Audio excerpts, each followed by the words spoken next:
Hey guys, we're back with another installment of the Fool's Guide thingamabob with these new maps. So what's going on? Well, we're going to actually do a really easy walkthrough for this one on kind of a fast-paced walkthrough. I think it's going to be easy enough to follow for you guys anyway, so it shouldn't be a big deal. You can leave pretty much anything on first if you wish. Everything will work out perfect, no lives lost, hard, really nice and easy for you guys. No farms are required for this map, so that means we don't have to worry about all those silly little farms here and there and all these little upgrades there and make it really confusing for you guys. No way, we're going to have a nice fun time, nice easy time. How do you want to do it? Well, the first thing you want to do is get a dart monkey. In fact, put your dart monkey just a little bit to the left where I put my dart monkey. It wasn't the perfect spot, but it was okay. Good enough for us. And then because we don't have to buy those early pesky farms, we can get a really good solid defense right from the get-go here with a 3-0 tack shooter. The 3-0 tack shooter is basically almost all the popping power required until probably around 14 or 15. But what you can start doing is, I didn't even go with the failsafe, by the way. I did not even get a spike factory this game, which usually I almost always get a spike factory. But today I decided, hey, why not? Screw it. We don't even need it.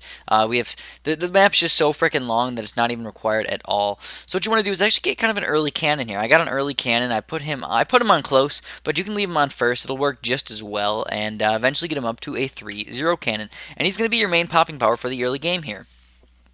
He's going to miss a little bit. Just understand that until you get him up to 3-2.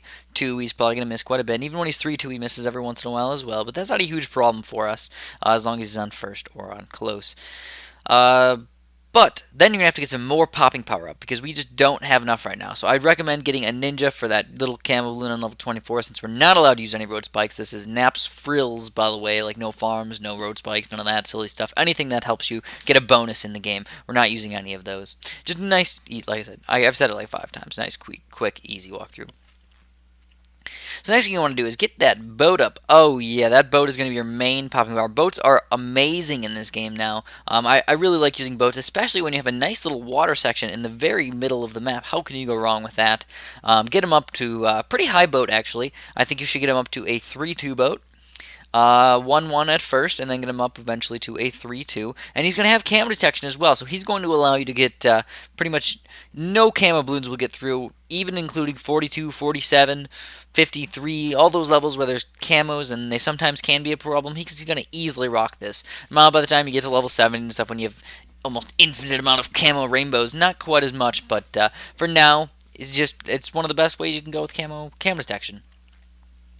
And now you're going to have to start getting up some magical amounts of popping power, especially MOAB popping power and ceramic popping power. What's the best thing to get? You guys know it is the super monkey, so we're going to get him up pretty darn high here. I recommend getting a plasma monkey first, get a 2-0 or a 2-2, and then save up for a 2-3. And that's going to be a Roboplasma. And he's going to be your main MOAB popping power for almost all of these early levels, right around 46 to 55 or so.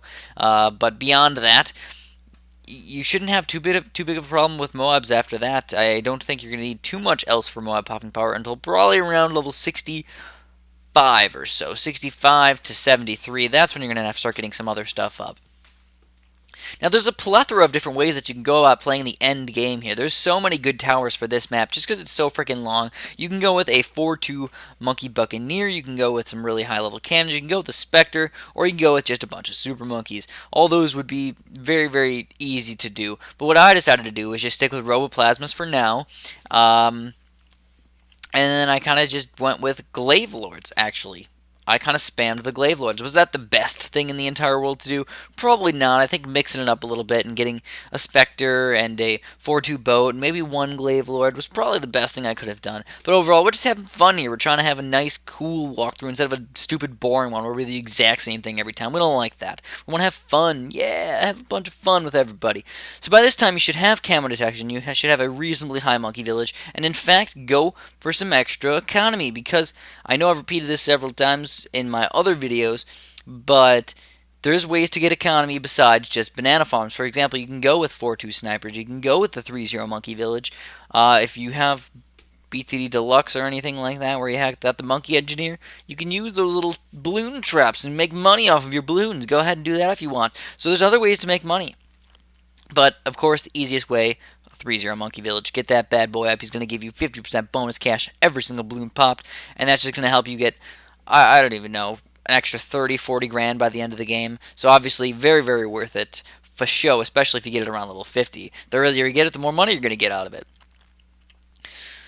So what I did was actually I got that Arctic Wind right there. Keep in mind that I tried to keep those in the range of the Monkey Village. Make sure it is in the range of the Monkey Village, or move it around a little bit. Get a 3/2 Ice Tower and get a 4/2 Boomerang Monkey, a Glaive Lord, and both of those guys will be basically infinite amount of balloon popping power. No balloons will get through there. Now one problem that I do have is that it kind of makes your boat over there almost useless, because anything that gets frozen, the boat will just shoot the frozen balloons and not hurt any of them. So that's kind of a problem there. But overall, it's not a huge deal because he's not even our main popping power anymore. Realistically, the Roboplasma is our main popping power now.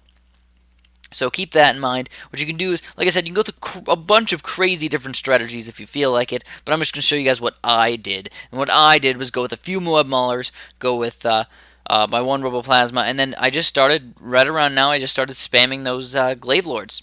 Just start spamming them. You're going to get bank in between level 74 and 84. There's just so many balloons that come out that you really do start getting a lot of money. This is the point where you're usually like, oh yeah, the farms are getting me money a little bit. But also the balloons, look at the RBE on these levels. 24,000. Of course, that is a lot of BFBs and MOABs and stuff like that. But you still do get pretty darn good amounts of money from those. So with all this money, like I said, you can do the Glaive Lords pretty much anywhere, but I like to make them go in the opposite way that the balloons come out. They're going to get more pops if they're going against the grain of the balloons than with the grain of the balloons. Hopefully that makes sense, or otherwise the balloons can kind of just run right through there. So get those guys up in, I think, in that bottom corner right there, but feel free to just get a Spectre if you don't want to spam all these Glaive Lords. Like I said, there's much better ways of going about this, but I just did it this way because it worked, and it was kind of simple to do, and kind of fun, I thought, too. Kind of fun and interesting to test out these Glaive Lords, because of Deflation Mode and stuff. Deflation Mode, a lot of times we actually go with a lot of Glaive Lords on the Deflation. I don't know if you guys have ever played Deflation, or even tried Deflation, or even know that it even exists. Yes, it is a game mode in this game, so feel free to check it out. Not that fun, but can be fun sometimes. So that's pretty much the end of the walkthrough here. Hopefully you guys enjoyed it. If you did, please press that little like button. I know I really appreciate all of those. If you haven't subscribed yet, oh my goodness, do that right now, and have a great day.